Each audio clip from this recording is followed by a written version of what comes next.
de España, un apagón que todavía no tiene explicación, pero que absolutamente todo el país, toda España, todo Portugal y parte de Francia estuvo sin energía eléctrica, con lo que eso significa. Así es, Guille, nos enteramos nosotros cuando terminamos el programa, porque fue a las 12:30 hora europea, y vamos a ver qué es lo que está pasando hoy, a esta hora de la mañana, ya con esta diferencia horaria. Hay aproximadamente un 5% que todavía sigue sin suministro eléctrico. Muchísimas ciudades que estuvieron 24 horas, casi sin luz. El presidente Pedro Sánchez habló sobre esto, dio algunas explicaciones, pero no especulaciones, que no especulen sobre lo que podría haber ocurrido, porque todavía no se sabe cuál fue el desperfecto que ha dejado justamente a toda España, Portugal y el sur de Francia sin suministro eléctrico. ¿Qué pasó? Nadie lo sabe a esta hora. Es increíble, pero nadie lo sabe. Un apagón de alcances históricos. Daniel Montoya es periodista de América y está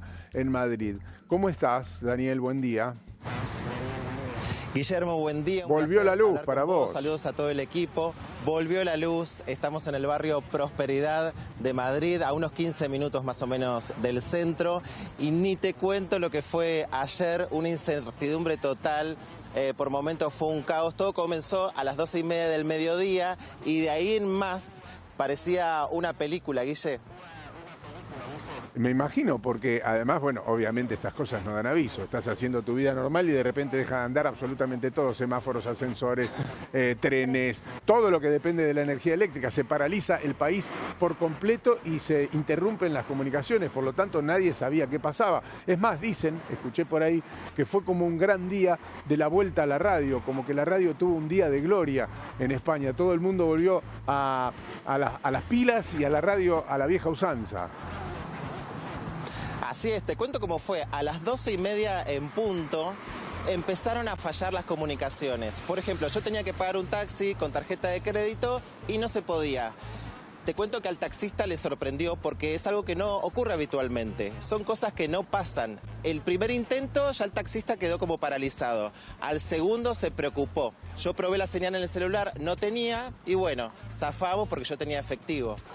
De ahí en más empezó a pasar cosas raras. La gente salió a las calles preocupada porque al no haber señal no podía comunicarse ni con sus familiares, ni con el trabajo, no funcionaba internet, no había luz, así que era el boca en boca. Algunos habían podido escuchar por momentos, por internet, algo de lo que pasaba, pero por momentos era incertidumbre total. La radio fue el principal medio de comunicación, así que en los comercios chiquitos se agotaron las pilas, se agotaron las radios y la gente adulta, previsora, tenía su radio chiquita y era la que comunicaba la información. Primero un apagón general en Madrid, después en España, pero cuando empezó a avanzar y se sabía que era un apagón general también en Portugal, también en Francia, la gente se empezó a preocupar. Era como una incertidumbre, no empezó un caos, pero había preocupación, Daniel. La gente hablaba, el boca en boca en las calles, y lo que sí, primero se llenaron los bares.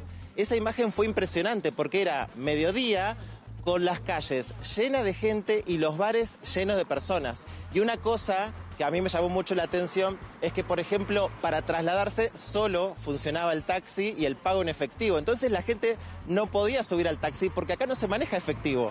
Es muy poco habitual tener efectivo, un argentino previsor yo tenía, así que terminé pagando el taxi a mis compañeros, a mis colegas, y de ahí en más empezó que pasaban las horas y no había comunicación oficial, no se sabía lo que pasaba. Hubo muchos problemas con los transportes porque el metro se paralizó por completo, los trenes también, y la gente quedó encerrada en esos transportes. Entonces hubo todo un operativo, primero para rescatar a los viajeros de esos medios, pero después también mucha gente encerrada en los ascensores.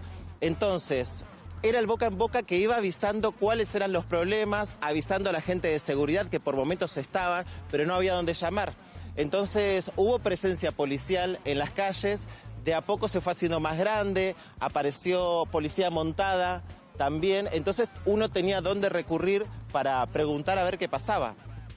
Bueno, Daniel, el despliegue fue bueno, inmediato, accionaron como debían hacerlo. Un presidente que dejó todas las reuniones de lado, tenía una prevista con el mandatario de Ecuador, la dejó de lado y se enfocó en esto. ¿Qué pasa con las personas que lo han perdido todo? Porque muchísimas horas sin suministro eléctrico, bueno, las heladeras dejaron de funcionar, mucha comida que se ha tirado. Vos decías también personas atrapadas en ascensores, en diferentes medios de transportes.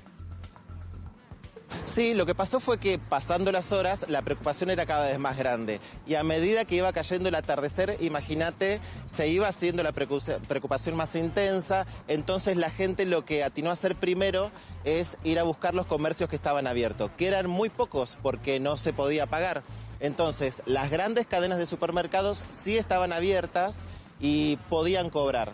Entonces la gente fue primero a buscar víveres, agua, elementos de primera necesidad, alimentos.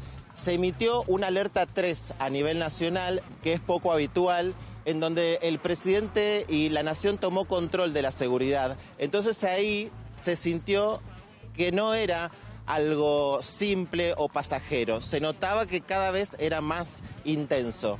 Después cayó la noche y hubo incertidumbre porque no se sabía realmente qué pasaba, hasta más o menos las 10 de la noche, donde empezó a volver la luz en alguno de los barrios y ahí es donde se vio la primera imagen del presidente llevando tranquilidad y contando que esto no había sucedido jamás en España, que era un hecho sin precedentes, histórico, palabras muy fuertes y firmes del presidente, pero llevando tranquilidad y contando que la decisión era que la seguridad estaba en la calle, que iba a tener presencia en todas las cuadras, en todos los barrios, que si alguno tenía una necesidad se podía acercar, pero que no se preocupen, que estaba todo bajo control.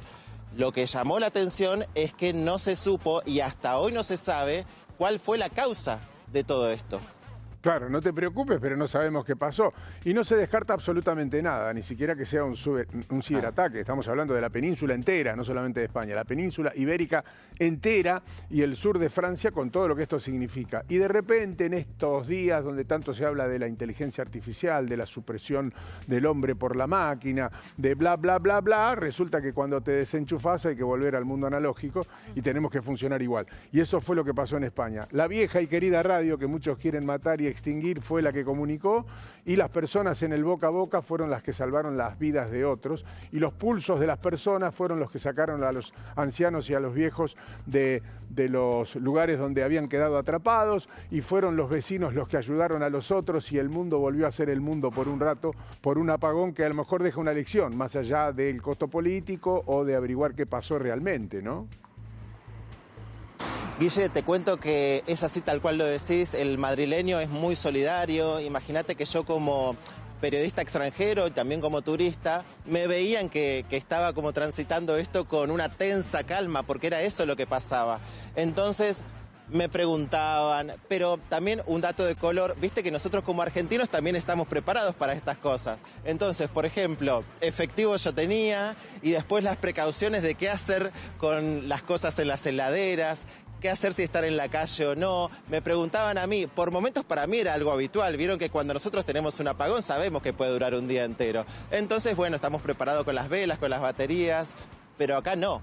Esto no pasó nunca. Y yo estaba, por suerte, con Sheila González, actriz conocida en Argentina, y su familia que me cobijó y me llevaron a su casa. Estaban muy preocupados y todos alrededor de la mesa. Fue una imagen muy emotiva porque era de noche y la familia estaba con su radio chiquitita y nosotros pendientes de lo que emitía la radio en ese momento. Cuando llegó la televisión, escuchamos al presidente que dio cierta tranquilidad y después hay un monólogo muy, muy interesante, una columna de Pablo Motos en televisión que cuando volvió pudo salir al aire y hablaba de esto, contaba de lo chiquito que somos al lado de algo como esto, de esta trascendencia tan fuerte y cómo un corte de luz nos puede modificar la vida y replantearnos a todo lo que somos y cómo actuar a futuro. Daniel, te mandamos un abrazo grande. Gracias por el informe. Gracias, Guille. Saludos a todos.